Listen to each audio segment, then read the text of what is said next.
Morning, we're on Mem Daled Amud Aleph 44a at the Mishnah on the bottom of the page. So we're at the home stretch of this, seventh chapter of, eighth chapter, of Sotah. And this section of the Mishnah is still coming from the discussion of what's speeches that are halachically required are to be done in Hebrew, the original Hebrew language, or in any language. And on that list, we have the speeches of the Kohen and the MP, what are they called, military police, to the soldiers that they're about to go to battle. And we've been going through the details of that speech and analyzing every part of it, coming to an understanding as to who is exempt and who is dismissed and so on. So till now, we really focused on the exemptions, which is the second speech, right? The first speech is not to be afraid. The second speech is the exemptions. New home, new vineyard, new wife, new woman. We discussed that. And now we get to the final speech, which is the dismissal of the one who will cause his comrades to be faint of heart and bring everybody down, bring the morale down. We already dabbled in this discussion as to bringing them down because he's afraid because of sin. But whenever we noted that, we were referencing the Mishnah we're about to read. So this is the original discussion on that speech, and we'll get much more details as we go forward. Thank you.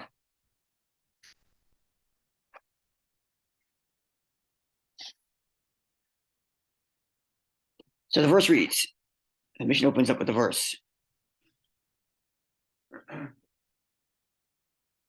In addition to the speech given by the Kohen,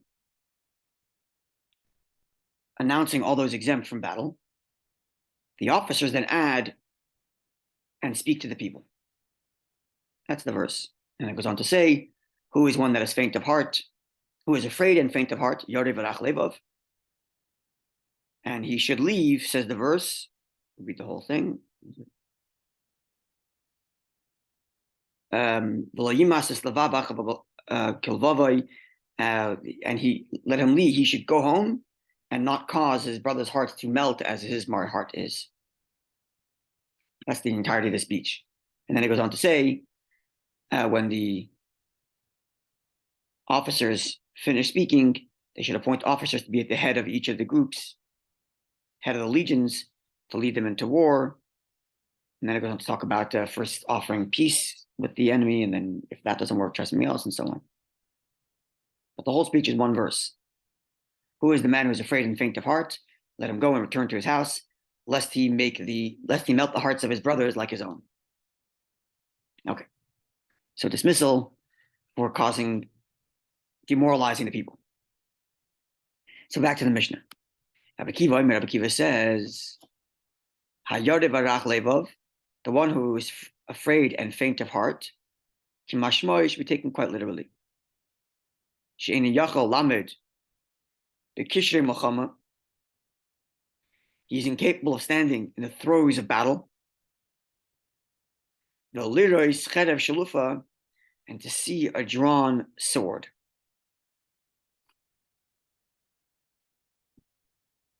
That's literally a translation of Rabbi Kiva. I was thinking about this, and I don't have it fully clear because you'll see in a minute why I don't have it clear when we get to Rabbi Lili. But the verse uses two expressions: afraid and faint of heart.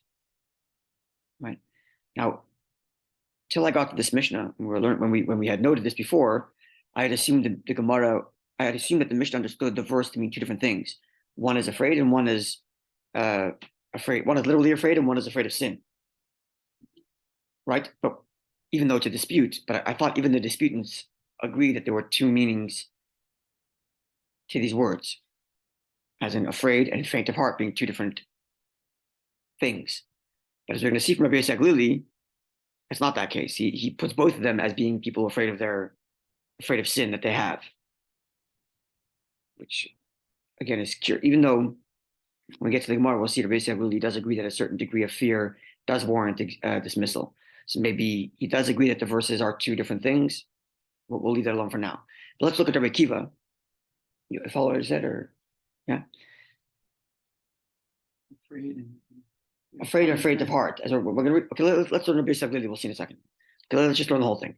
Rabbi Lili says, one who's afraid and one who's faint of heart. This is one who's afraid of sin that he has, and therefore he's dismissed.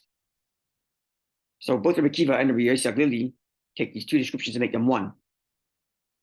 Rabbi Kiva says afraid of war, and Rabbi Lili says afraid of sin.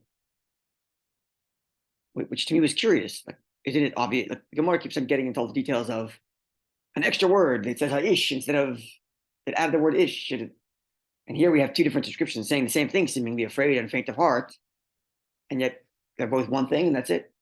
Can't it cover both? Afraid and faint of heart, afraid of sin, faint of heart, scared of battle. Why not both, right? So when it comes to Rabbi Yisrael, we're going to learn in the Gemara that there is a certain level of fear, even Rabbi Yisrael agrees, be dismissed. But he actually derives it from the next words, not from these words.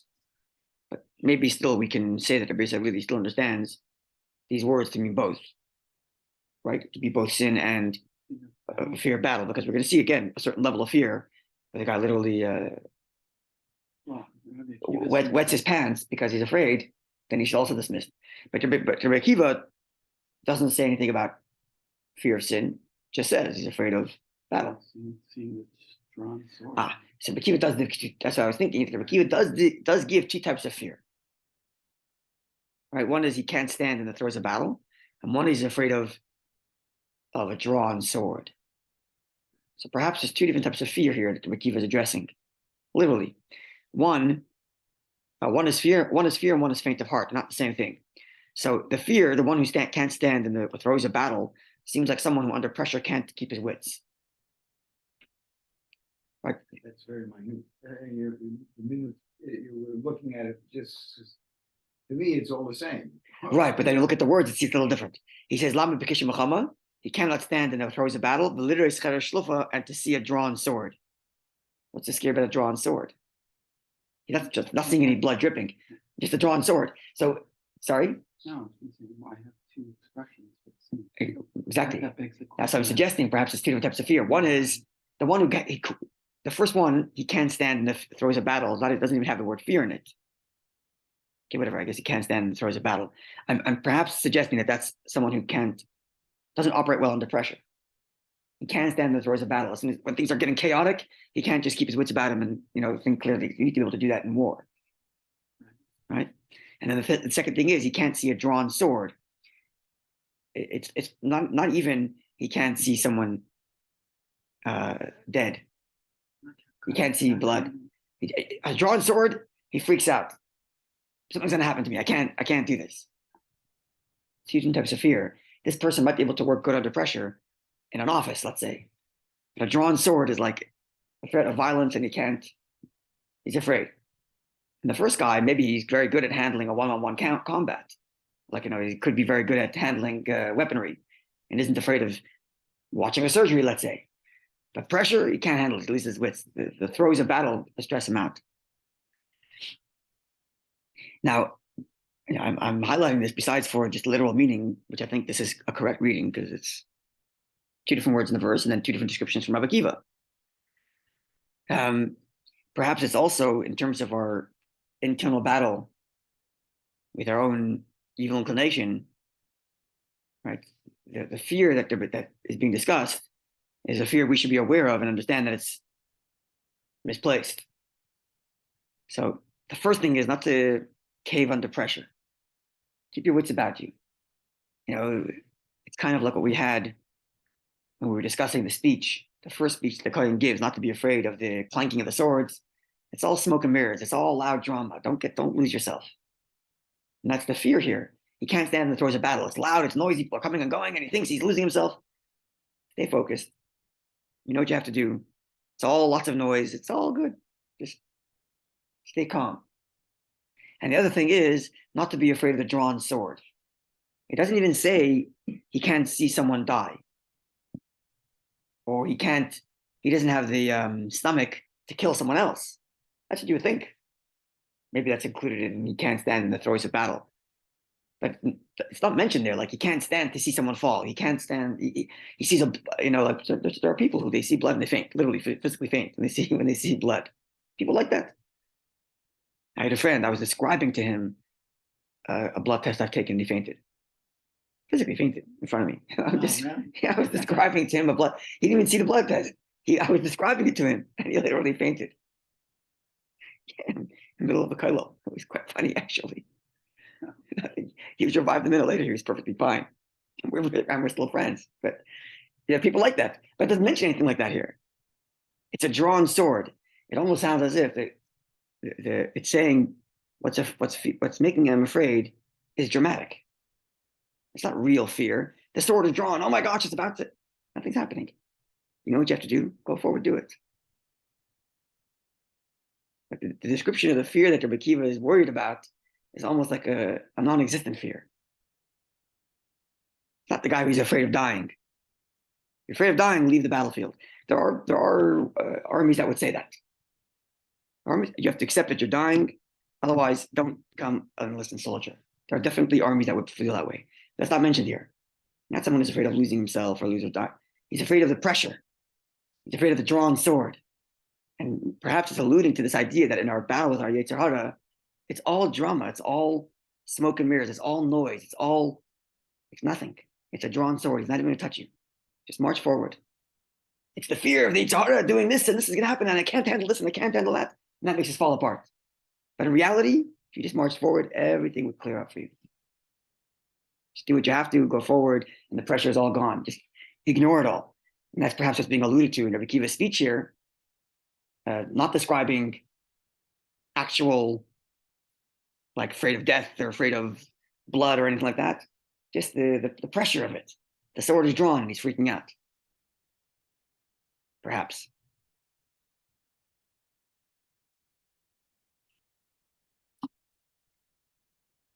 Okay, so that was Rabbi Akiva's opinion.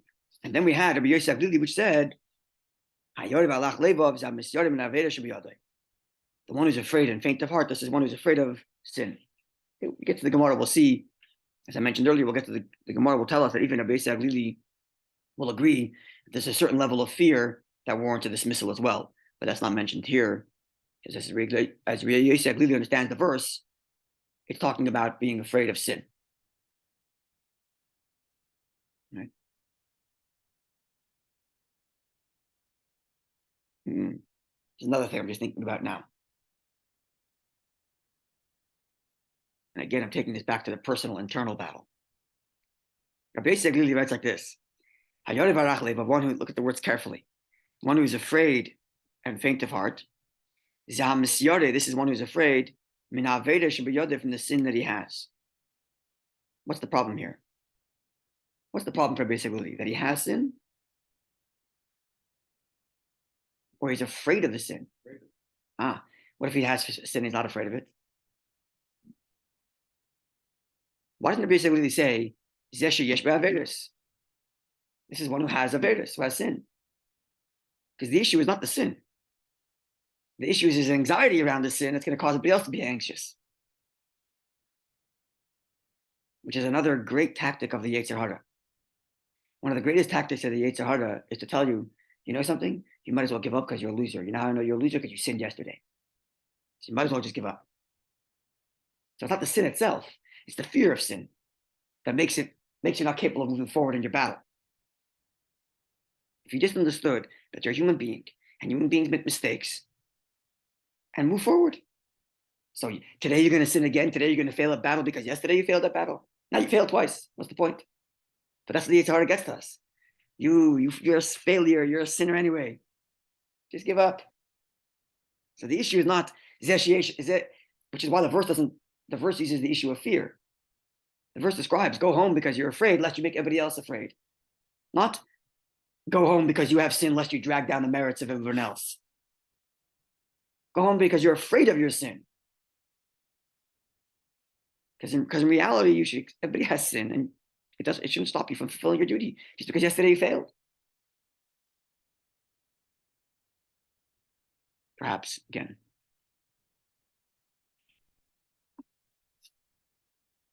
Okay, now comes the line I was telling you on Friday, where the Mishnah tells us a beautiful lesson in Ahavas Yisrael. Says Rabbi Yisrael, the Fichach, therefore, Tal Salah Torah is called Elu.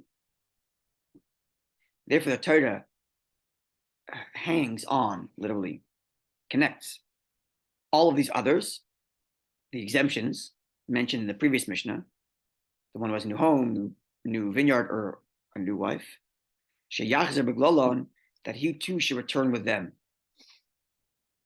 And that way no one knows who's returning for what reason.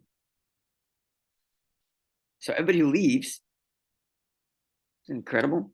Let's see the Rashi. Where's that Rashi? Yeah. The Fichach therefore says Rashi. The fear that the verse describes in Rabbi Yisrael's view is the one who is afraid of sins. The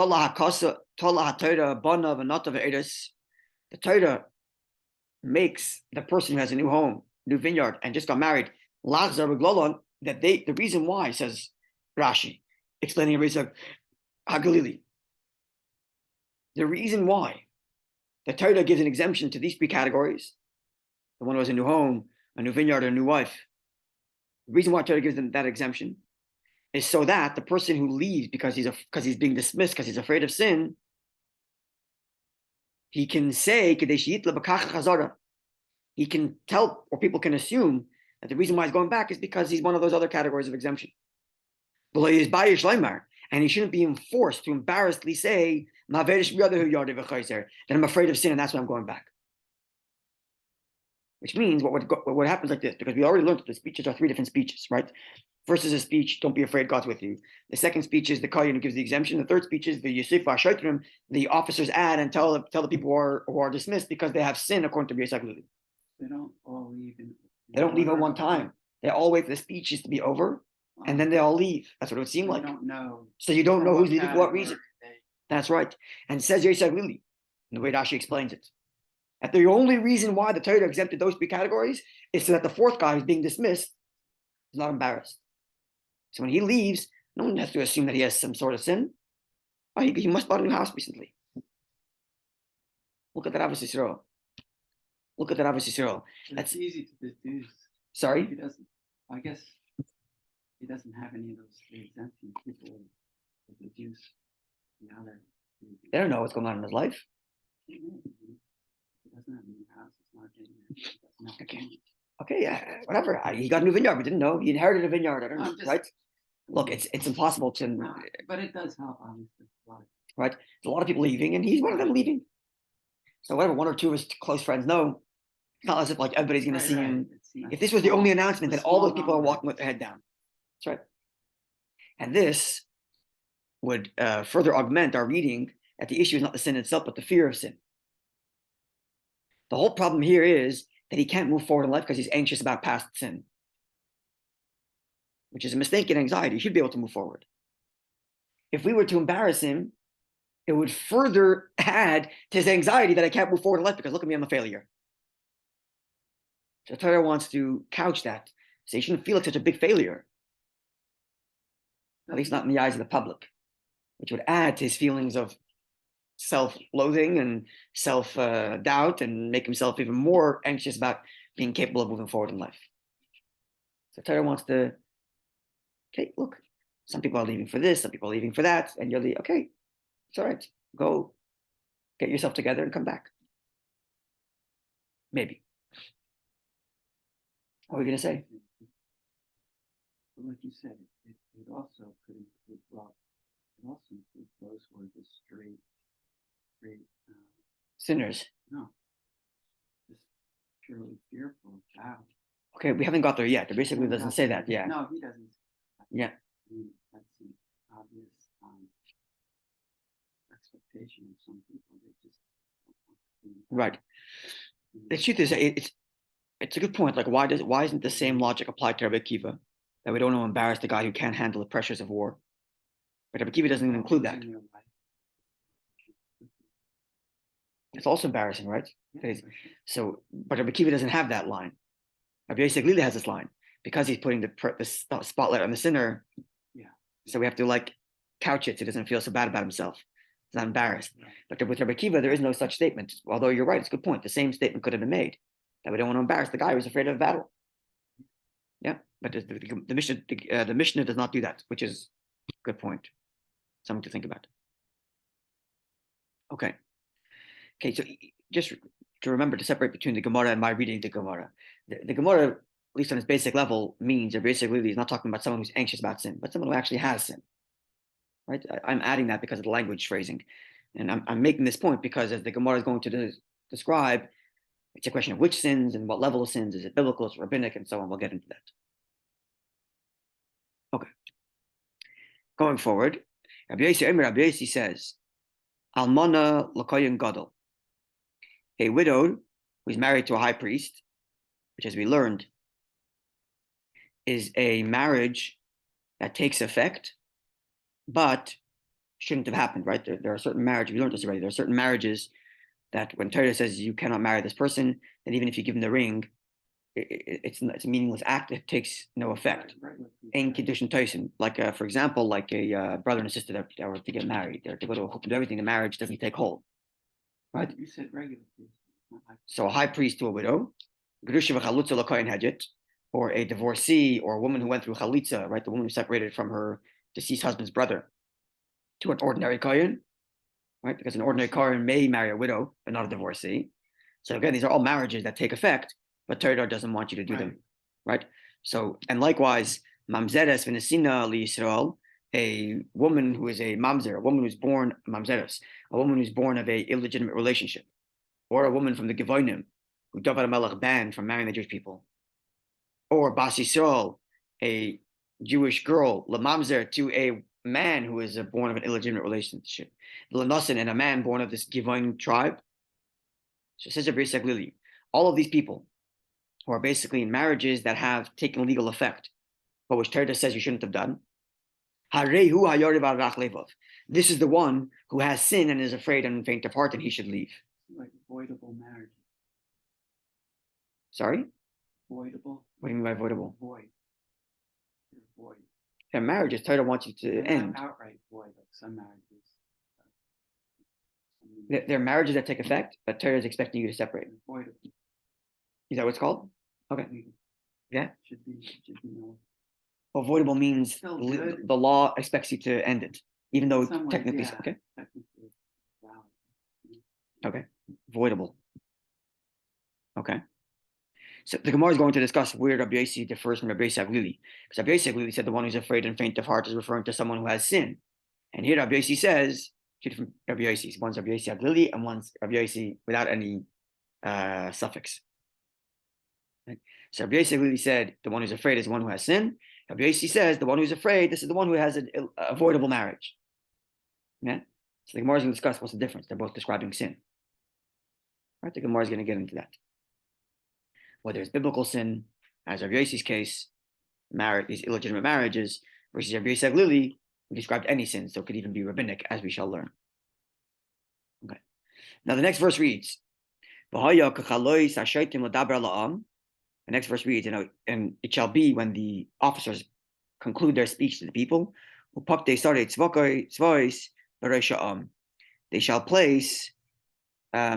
position officers at the head of the legions. And quote from the verse. The Gemara continues and says, and they should also put people behind them, not just in front, but behind them. Right? So in front is obvious, you need people to lead them in battle, but you also have to have officers behind the troops. Why? So says the Gemara, says the Mishnah. Mamidin zekifin lifnehem. They put strong, upstanding people, right? Zekifin, where's Rashi? Zekifin. Yeah.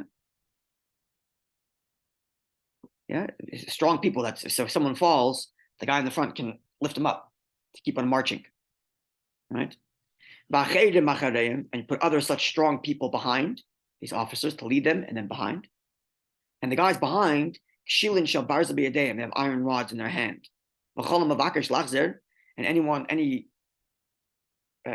private or officer or soldier that wants to run back, he's getting afraid. He's got permission to hit his Shekov is his thighs, give him a zetz, get back into battle. No running back. You had your chance to declare your right earlier. Too late. Now you got to go forward. Right? Explains the Gemara the reason why. Shetchilas nisa nefila. Gemara is going to rectify the language here, but essentially the Gemara, the Mishnah is saying the beginning of fall is to run. Of fall, the beginning of downfall is to run. That's right. As soon as you have a couple people running backwards, it causes pandemonium, and all of a sudden you have a stampede. You have people falling. You have people getting shot in the back by arrows. So there's these soldiers and these officers in the back, and as soon as they see a soldier running back, bang, hit them to go forward. You have to imagine not the warfare that we know today, where it's maneuver and kind of sophisticated guerrilla warfare. You have to imagine the old battlefields that you see in the movies. Line up here, 3, 2, 1, march. Yeah, civilized war. Yeah, that's where the rules were. Wake up in the morning. We have a time, an hour to we're going to meet, and we're going to fight in the field, and we'll see who's stronger. Yeah, that's the way it was. Yeah, there's a certain kind of understanding of how we're going to do this war, this thing. So when people are running toward the center of the battlefield, and you have some people on one side starting to run backward, it causes pandemonium, and you lost before you started. So you have officers in the back, and they make sure they'll be marching forward because you'd rather go forward that way than get hit by these guys this way. Okay, so the Gemara cites to a few verses that indicate that the running is the beginning of defeat. Shneimar, as the verse reads, Nas Yisrael lefnei Pelishtim, Israelites ran away from the Pelishtim, and as well there was a great slaughter amongst the people. So the people really, there was a great slaughter amongst the people, precipitated by the Jews running away. And further it states, this is all in the book of Shmuel. And the people ran away from the Pelishtim, and then they fell into corpses. And first they ran, and then they fell. So again, this falls into what we're talking about till now, that it's not the battle itself with our evil inclination that we can handle. It's the drama before it that makes us feel like we can't handle it. So the first thing that's going to cause us to fall in our internal struggle is to run from it. We run from it. Oh, we can't handle it. Before you even started, you're falling. Right? As opposed to staying focused, knowing what we have to do, marching forward, no being afraid, not being afraid of your weaknesses, not being afraid of past sin that I'm a failure, but just go forward. Everything is good. Right? And if you need to appoint your something else in the back of your head to hit you to go forward, do so. Sorry? March forward. And if you need to have like a voice in the back of your head that smacks you down and says march, then do so. Put a little voice in the back of your head that whenever you're turning backward says, forward is that way. Right? Concluding lines from the Mishnah, and then we'll continue the Gemara tomorrow. The Medvar Mamorim, when is this true? When are all these exemptions applied? The Mechemes Ereshos in an elective war, a war that is not obliged by Torah, but it's a war of circumstance. The situation of the Jewish people are such that war is required, but it's not a mitzvah command. We'll get into exactly what this means, but it's an elective war. Then there are exemptions. But if we're talking about an obligatory war, the war is a mitzvah. The war is classified as a mitzvah. The war is classified as a commandment. Hakol yotzin. Everyone's got to be drafted. Afilu chasan mechedroi. Even a chasan from his room, from his chamber with his wife. The kala muchapasai, and a bride from her chuppah. Why are brides being drafted? Kala muchapasa. Everything on the line. Even a woman? Women don't go to war. That's what it says here, but kala muchapasai. What does that mean? See if there are actually comments. No comments from Rashi. Maybe the Gemara will get into it. I didn't read far. No, I don't think the Gemara does actually. I didn't read to the end, but I read almost to the end. No, I don't think the Gemara discusses. But this is an interesting line. Kala muchapasai. Maybe they're just like what you call these people that are Maintenance crew. maintenance. The wife becomes maintenance crew. Maybe. Anyway, that's what it says here. I feel even a groom from his room.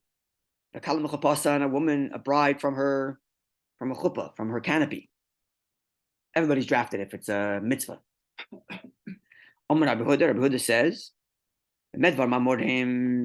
when do we say that there are exemptions from Melchemes mitzvah in a war of a mitzvah? But